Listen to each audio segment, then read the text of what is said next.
తిరుమల తిరుపతి దేవస్థానం ఒక పనితీరు గత ప్రభుత్వ హయాంలో చూస్తే అన్ని విధాలా ఫెయిల్ అయ్యారండి. సో అలాంటి వాళ్ళని ప్రజాక్షేత్రంలో నిలబెట్టి శిక్షించాలి.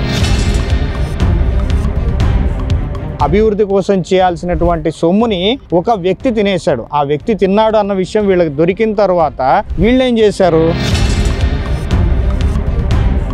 ఇందులో బిగ్ బాస్ అనే పేరు కూడా వినిపిస్తుంది. మరి బిగ్ బాస్ అంటే ఎవరు? టీటీడీలో ఏవైతే జరుగుతున్నటువంటి ప్రతి కార్యక్రమంలో, ప్రతి చోట, ప్రతి పనిలోనూ జరిగినటువంటి అక్రమాలు కూడా పూర్తిగా వెలికి తీయాలని చెప్పేసి భానుప్రకాష్ రెడ్డి గారికి విజ్ఞప్తి చేస్తున్నాను. ప్రపంచవ్యాప్తంగా ఉన్న శ్రీవారు భక్తులకు సంబంధించిన డబ్బులు మీరు ఇలా పనిచేసుకుంటానని చెప్పేసి అంటే ఇక్కడ ప్రపంచం కళ్ళు మూసుకొని లేదు.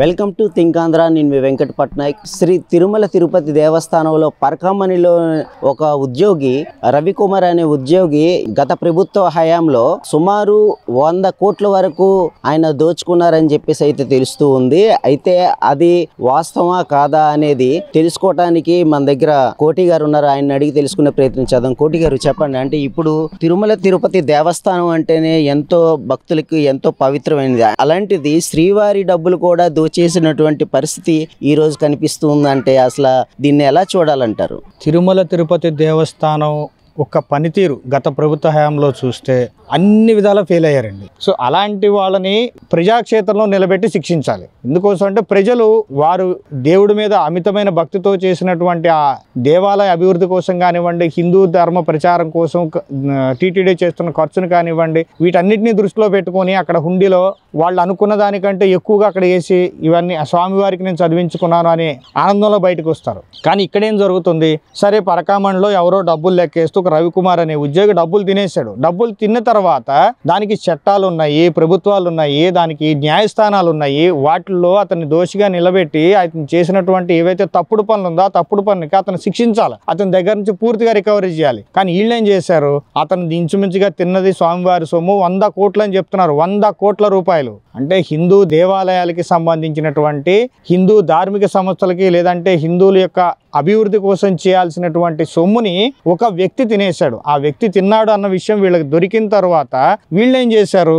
సెటిల్మెంట్లు మాట్లాడుకుంటున్నారు. ఇదే ఏం మాట్లాడుతున్నారు, ఏం చేస్తున్నారు? అసలు ఎవరి డబ్బులు, ఎవరి సెటిల్మెంట్, ఎందుకు మాట్లాడతారు వీళ్ళకి అసలు ఏం సంబంధం? పోలీసు వ్యవస్థ ఉంది, న్యాయ వ్యవస్థ ఉంది, కోర్టులు ఉన్నాయి. వీళ్ళు ఎక్కడెక్కడికో తీసుకెళ్లి లోక్ అదాలత్లో కూర్చోబెట్టి ఇదైనా సివిల్ కేసా? కొన్ని కోట్ల మంది లేదంటే కొన్ని ప్రపంచవ్యాప్తంగా ఉన్నటువంటి శ్రీవారి భక్తులకు సంబంధించిన మనోభావాలకు సంబంధించిన ఈ విషయాన్ని బయటికి రాకుండా కూర్చోబెట్టి ఏదో నామకే వాస్తే స్వామివారికి ఏదో కొద్దిగా మేమేదో 14 కోట్ల 15 కోట్ల రూపాయలకు సంబంధించిన ఆస్తులు గిఫ్ట్ డీడ్ రాయించారట. గిఫ్ట్ డీడ్ రాయించి మిగతా 100 కోట్ల రూపాయలకు సంబంధించిన ఆస్తులు వీళ్ళు ఎవరెవరి పేరు మీద రాయించుకున్నారట. ఎవరి సొమ్ము ఎవడు రాయించుకుంటాడు? అది ఎవరిది? ప్రపంచవ్యాప్తంగా ఉన్న శ్రీవారు భక్తులకు సంబంధించిన డబ్బులు మీరు ఇలా పనిచేసుకుంటానని చెప్పేసి అంటే ఇక్కడ ప్రపంచం కళ్ళు మూసుకొని లేదు. హిందూ ధార్మిక సంస్థలు కళ్ళు మూసుకొని లేరు. హిందువులు అంతకన్నా చేతగాని వాళ్ళకి ఎవరు లేరు. ఒళ్ళు దగ్గర పెట్టుకుని పనిచేయండి ఉద్యోగస్తులు కూడా. అలాగే గత ప్రభుత్వ హయాంలో ఎవరైతే తప్పు చేస్తున్నారో ప్రతి ఒక్కళ్ళకి శిక్ష పడేంత వరకు కూడా దీన్ని ఎక్కడి వరకు తీసుకెళ్లాలో అక్కడ వరకు తీసుకెళ్లి దీన్ని అయితే పెద్ద ఇష్యూ చేస్తామండి. ఖచ్చితంగా వాళ్ళకి శిక్ష పడాల్సిందే.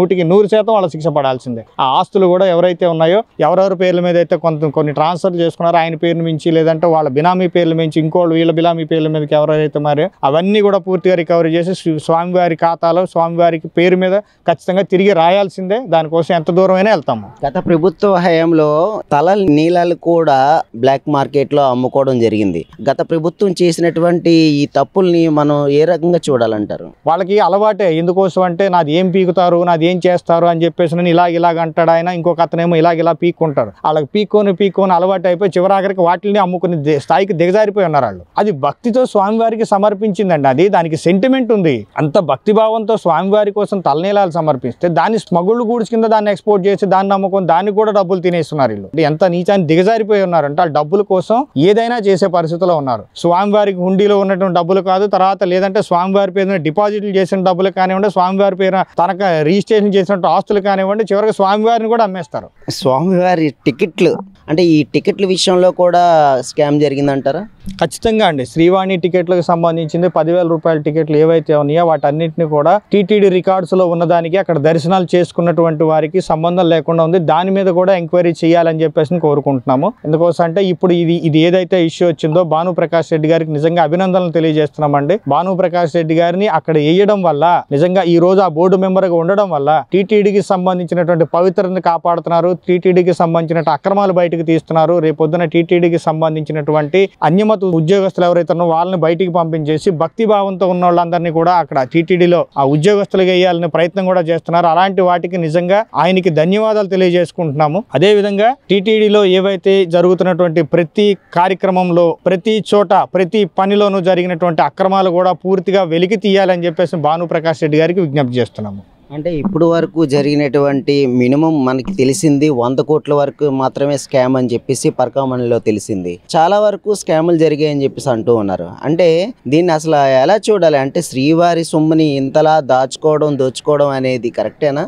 ఏ పని చూసుకున్నా ఎక్కడికి వెళ్ళినా సరే ఏది చెక్ చేస్తే ప్రతి చోట తప్పులు దొరుకుతూనే ఉన్నాయి. ఇటు లడ్డూలో తప్పులు దొరుకుతున్నాయి, ఇటు జీడిపప్పులో తప్పులు దొరుకుతున్నాయి, ఇటువైపు శ్రీవారి తలనీలాలకు సంబంధించిన దాంట్లో తప్పులు దొరుకుతున్నాయి. తర్వాత ఇప్పుడేమో చూస్తే ఈ పరకామణిలో డబ్బులు లెక్కలో తప్పులు దొరుకుతున్నాయి. ఇంకెన్ని జరిగినాయి అంటే ఏ కోసానా ఎక్కడ కూడా ఏ మాత్రం అవకాశం ఉన్న డబ్బులు తినడం కోసం ఉన్న దారి ఏ దారి వాళ్ళు వదలలేదు. సో అందుకోసం డబ్బులు ఖర్చు పెట్టేటువంటి ఏవేవైతే సంస్థలు ఉన్నాయో అక్కడ కొండపైన టీటీడీ దేవస్థానం నుంచి ఎక్కడ నుంచి ఖర్చులు ఉన్నాయో ప్రతి చోట ఎంక్వైరీ చేయాల్సిందే. ప్రతి పనిలోనూ ఎంక్వైరీ చేయాల్సిందే. జరిగిన ప్రతి దాని మీద కూడా విజిలెన్స్ ఎంక్వైరీ కానివ్వండి, లేదంటే స్టేట్కి సంబంధించిన ఫైనాన్స్ కమిటీ వేయటం కానివ్వండి, లేదంటే టీటీడీ లాంటి పెద్ద సంస్థ కోసం ఎంక్వైరీ చేయాలంటే అవసరమైతే మంత్రి మండలిలో ఒక ముగ్గురిని ఏదో వాళ్ళ కమిటీ లాంటిది వేసైనా సరే పూర్తిగా దాని మీద ఎంక్వైరీ చేయాలని చెప్పేసి మాదైతే గట్టిగా డిమాండ్ చేస్తున్నాం. ఈ పరకామణిలోని సుమారు 100 కోట్ల పైనే చిలికే ఉంటుందని చెప్పేసి ఆ సోషల్ మీడియాలో తెలుస్తూ ఉంది. అయితే ఇందులో ఎవరెవరికి ఎంత భాగానికి ఎల్లుంటుందని మీరు అనుకుంటున్నారు?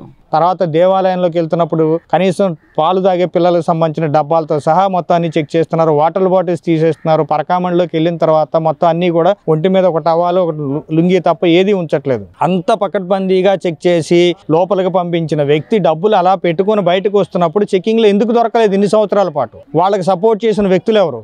వాళ్ళ వెనకాల ఉన్న శక్తి ఎవరు? సో ఈ బయటికి తీసుకెళ్లిన తర్వాత ఆ డబ్బులు ఎవరికి ఇస్తున్నాడు? వీళ్ళు ఎక్కడెక్కడ ఆస్తులు కొంటున్నారు? వాళ్ళకి అండగా నిలబడిన మనుషులు ఎవరు?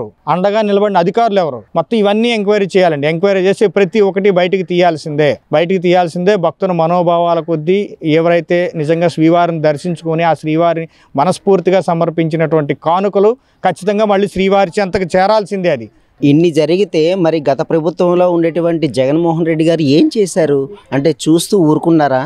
చూడాలి. మరి ఇందులో బిగ్ బాస్ అనే పేరు కూడా వినిపిస్తుంది. మరి బిగ్ బాస్ అంటే ఎవరు? ఇంకోటి కరుణాకర్ రెడ్డి గారు అంతకుముందు ఎవరైతే ఉన్నారో టీటీడీ బోర్డు చైర్మన్గా ఆయన గత 2 సార్లు చేస్తున్నారు. ఆయన చైర్మన్గా ఉన్న ప్రతిసారి ఏదో ఒక విమర్శలు వస్తూనే ఉన్నాయి ఆయన మీద, ఇలాంటి వాటన్నిటి మీద. సో దానికి ఖచ్చితంగా ఆయన సమాధానం చెప్పి తీరాల్సిందే. కరుణాకర్ రెడ్డి గారు ఇలాంటి జరుగుతున్నప్పుడు ఒకటి కాదు మీ మీద ఆరోపణలు, ఇలాంటి ఆరోపణలు కోకొల్లలు వస్తున్నాయి. ప్రతి పనిలో శ్రీవారికి సంబంధించినటువంటి కొండపైన జరుగుతున్నటువంటి పనులు కానివ్వండి, లేదంటే ఇప్పుడు పరకామణిలో దొరికినటువంటి ఆ వ్యక్తి రవికుమార్ అనే వ్యక్తికి సంబంధించిన ఆస్తులు శ్రీవారికి ఓన్లీ 14 కోట్ల రూపాయలు మాత్రమే ఆస్తులు ఇచ్చి మిగతా అన్ని కూడా ప్రైవేటు వ్యక్తుల పేర్ల మీద వెళ్ళినాయి అని చెప్పేసి అంటున్నారు. దాని వెనకాల ఉన్న వ్యక్తులు ఎవరు, దాని వెనకాల పనిచేసినటువంటి శక్తులు ఏంటి అనేది కూడా ప్రతి ఒక్కటి బయటికి రావాల్సిందే. అందులో ప్రతి ఒక్కరికి శిక్ష పడాల్సిందే. అది ఎంతటి వాళ్ళనే కానివ్వండి తేలాలి. మొత్తం ఎంక్వైరీ చేయమని చెప్తున్నాము. గవర్నమెంట్ కూడా డిమాండ్ చేస్తున్నాం. ఈ విషయంలో మాత్రం కాంప్రమైజ్ అయ్యే క్వశ్చనే లేదు. ప్రతి ఒక్క హిందూ భక్తుడు ఇదే విషయాన్ని కోరుకుంటున్నారు.